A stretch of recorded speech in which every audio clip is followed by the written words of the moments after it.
बाबा के द्वार। बोल बम के गूंजे लागल चारों ओर संसार।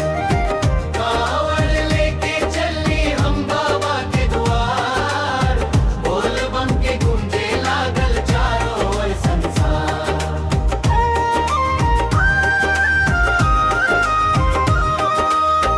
हर हर महादेव के जयकारा लगाई।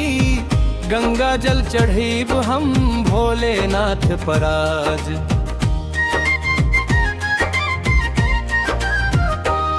सुल्तानगंज से भरनी गंगा जल पवित्र। नंगे पांव चलतानी लेके मन में श्रद्धा भर। डमरू के धुनिया पर झूमे कांवड़िया टोली। भोले बाबा के कृपा से मीटे सब झोली।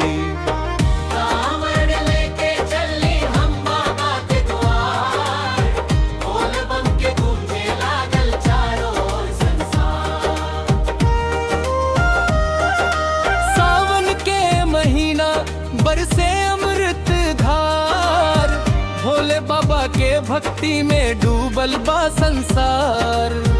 केसरिया रंगवा में सजल बकाम बढ़िया। बम बम बोले लागे हर गली और नगरिया। देवघर नगरी में आज मेला लगल भारी। भोले के दरस पावे खातिर उमड़ल नर नारी। एक लोग गंगा जल एक सच्चा अरमान। पूरा करी है भोले बाबा सब भक्तन के काम। समापना महादेव बम बम भोलेनाथ। राखी हर सदा बाबा हम सबके साथ।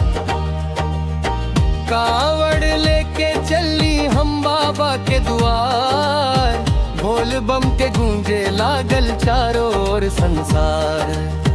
कावड़ लेके चली हम बाबा के द्वार।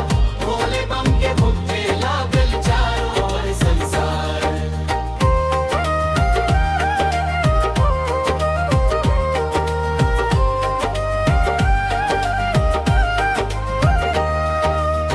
सावन के महीना बरसे अमृत धार। भोले बाबा के भक्ति में डूबल बा संसार। केसरिया रंगवा में सजल बा कमड़िया। बम बम बोले लागे हर गली और नगरिया। देवघर नगरी में आज मेला लगल भरी। भोले के दरस पावे खातिर उमड़ल नर नारी। एक लौन गंगा जल एक सच्चा अरमान। पूरा करी है भोले बाबा सब भक्तन के काम। समापन करे बम बम को है नाम।